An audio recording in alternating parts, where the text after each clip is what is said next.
আসসালামু আলাইকুম রহমতুল্লাহি ওয়া বারাকাতু। আমি আজকে আপনাদের বিষয়ে একটি গুরুত্বপূর্ণ কথা বলবো। কথাটা হচ্ছে, আমরা পুরুষ যখন বিদেশ আসি, মা বাবাকে সুখে রাখার জন্য কিন্তু জীবন আপ্যায়ন চেষ্টা করে প্রবাসে আসি, আমরা কাজ করি। কিন্তু প্রবাসী ভাইদের বর্তমানে যে অনেক প্রবাসী ভাই দেখছি, একটা পার্সেল কিনে হোটেল থেকে 2 বেলা খায়, কিন্তু কোনো প্রবাসী ভাই নিজের কষ্টের কথা কখনো ফ্যামিলিকে শেয়ার করে না। কিন্তু প্রবাসী এমন কষ্ট করে যে অসাংঘাতিক কষ্ট প্রবাসীরা আমরা করে থাকি।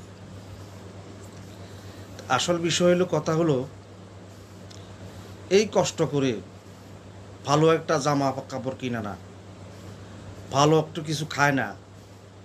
এই প্রবাসী ভাইয়েরা ভালো একটা কিছু খায় না, কোনো জায়গায় ঘুরতে যায় না, ডিউটি করে, আবার বাড়িতে আসি, বাসায় এসে ঘুমায়, আবার ডিউটির টাইম কবে হবে চলে যাবে। কিন্তু সেই কষ্ট করে আপনার এই টাকা রোজগার করে ফ্যামিলির জন্য পাঠায়, অথচ ফ্যামিলি জিজ্ঞেস করে, তোমরা তুই কেমন আসস? মা, বেশিরভাগ ক্ষেত্রে মা বা বাবা তারা থাকলে জিজ্ঞেস করে, তুই কেমন আসস, কি আসো বিষয়। ছেলে কখনো মা বাবার কাছে প্রবাসী কষ্টটা স্বীকার করে না। এই কষ্টটা করে নিজের মাথার ঘাম পায়ে বেলায় কত প্রবাসী ভাই আছে যে বিল্ডিং কনস্ট্রাকশনের কাম করতে যায়, ছাদের থেকে পড়ে অ্যাক্সিডেন্ট হয়ে গেছে, অকর্ম হয়ে গেছে। কাদের জন্য? ফ্যামিলির জন্য।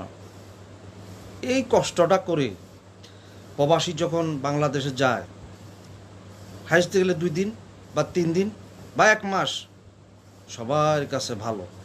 যখন প্রবাসীর পকেটে, যখন আমাদের প্রবাসীর ভাইদের যখন পকেটে টাকা শেষ হয়ে যায়, তখন ফ্যামিলির থেকে আসে অবহেলা। তখন তাদের অবহেলা দেখে নিজের থেকে অনেক কষ্ট লাগে, অনেক কষ্ট লাগে। আবার তারা চলে আসার জন্য মিননভাবে চেষ্টা করে। কিন্তু বিয়ে শাদী করার পরে সেই দুঃখটা, প্রবাসী ভাইদের কষ্টটা কেউ বোঝার মতন মানুষ নাই। কিন্তু প্রবাসটা হলো যে পৃথিবীর সবচাইতে দ্বিতীয় জেলখানা। এই জেলখানার ভিতরে প্রবাসী ভাইয়েরা অনেক কষ্ট করে, একটা চা খায় না। অনেক প্রবাসী ভাই চা চা খাইতে বলে পয়সা নেই, কারো কাছে খুঁজতেও পারে না, যাইতেও পারে না। তদ্রুপ সেই প্রবাসী ভাইয়েরা এত কষ্ট করে ইনকাম করে, কিন্তু বিনিময়ে, এত কষ্টের বিনিময় বাংলাদেশে ফ্যামিলির কাছে যায়, গিয়ে পায় কি? অবহেলা। আমাদের জন্য কি করছস? আমাদের জন্য কি আনছস? সবাই বলে, আমাদের জন্য কি আনছস? আমাদের জন্য কি আনছস? বাবাই বলে কত টাকা আনছত বা কি আনছত, মা বলে কি আনছত। মা কিন্তু সন্তানের মুখের দিকে চায়। যত কিছুই করে, আমি প্রবাসী ভাইদের উদ্দেশ্য বলবো, যত কিছুই করে মা বাপকে কষ্ট দেবেন না। মা বাপের কাছে মা বাপ হলো অমূল্য রত্ন। মা বাপ যতদিন আছে ততদিন মনে করবেন যে আপনার ভালোবাসার ছায়া আপনার মাথার উপরে আছে।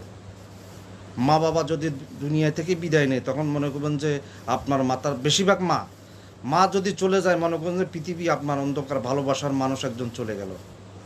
আপনাকে খুব কাছে পেবে, মা যতই খারাপ হোক না কেন, কিন্তু সন্তানের জন্য মা অতুল্য ভালোবাসা থাকে। কিন্তু সেই মা যদি চলে যায় পৃথিবী ছেড়ে, এর চাইতে আপনার পৃথিবী সবচাইতে নিঃশ্বাস নেওয়ার মতো ভালোবাসা, নিঃশ্বাস নেওয়ার মতো, দেখার মতন এমন কেউ আর থাকবে না। তদ্রূপ প্রবাসী ভাইদের একটা উদ্দেশ্য করে বলি যে আপনারা মা বাপকে সম্মান করুন, মা বাপকে ভালোবাসুন। মা বাপের দোয়ার বরকতে আপনাদের টাকা পয়সা বরকত হবে। কারণ মা বাপ যদি চলেও যায়, সন্তানের জন্য এমন দোয়া করে যেন পরবর্তীতে সন্তান দেখে খুব সুখের মাধ্যমে কাটায়, এমন টাকা পয়সা ইনকামের দিক দিয়ে আসে। কিন্তু এখন যদিও তারা আপনাকে জ্বালাবে, বিরক্ত করবে, তাদেরকে আপনারা দেখেন, স্নেহ করেন, মায়া করেন, ভালোবাসা দিয়েন, কিন্তু তা একটু বিরক্ত করবে আপনাদেরকে। কিন্তু যখন তারা চলে যাবে তখন আপনাদের জন্য তাদের ভালোবাসাটা, দোয়াটা আপনার জন্য তাই রেখে যাবে। সম্পত্তি, জায়গা সম্পত্তি বেশ রেখে যাক, কম রেখে যাক, কিন্তু মা বাবা আপনাদের জন্য দোয়া ভালোবাসা রেখে যাবে। দোয়ার বরকতে আপনারা অনেক সুখী থাকবেন, অনেক কষ্ট থাকবেন। আশা করি মা বাবা যত অপরাধ করুক না আপনার কাছে নিরপরাধ, নিষ্পাপ। ঠিক আছে? যেমন আপনাকে আমি একটা কথা বলি, আমার বাপে এখনও আমাকে যদি এখনও আমার লাড়ি লিয়ে দূরায়, যদি কোনো অন্যায় করি, সাহস পাই না সামনে কিছু বলার মতো। ঠিক আছে? তো আশা করি প্রবাসী ভাইয়েরা যারা আমার ভিডিওটা দেখছেন, যদি ভালো লাগে, আপনাদের আমার কথাগুলো পছন্দ হয়, আমার ভিডিওটা শেয়ার করে দিবেন, সাবস্ক্রাইব করে দিবেন। আপনাদের কাছে বিনত অনুরোধ করলাম, আমার কথাগুলো ভালো করলে, যদি পছন্দ হয়, আমার জন্য দোয়া ভালোবাসা থাকবে ইনশাল্লাহ, রাখবেন ইনশাল্লাহ। আমি নিত্য নতুন ভিডিও পাওয়ার জন্য আমার চ্যানেলটা সাবস্ক্রাইব করে দিবেন, একটু শেয়ার করে দিবেন। আসসালামু আলাইকুম রহমতুল্লাহি ওয়া বারাকাতুহু।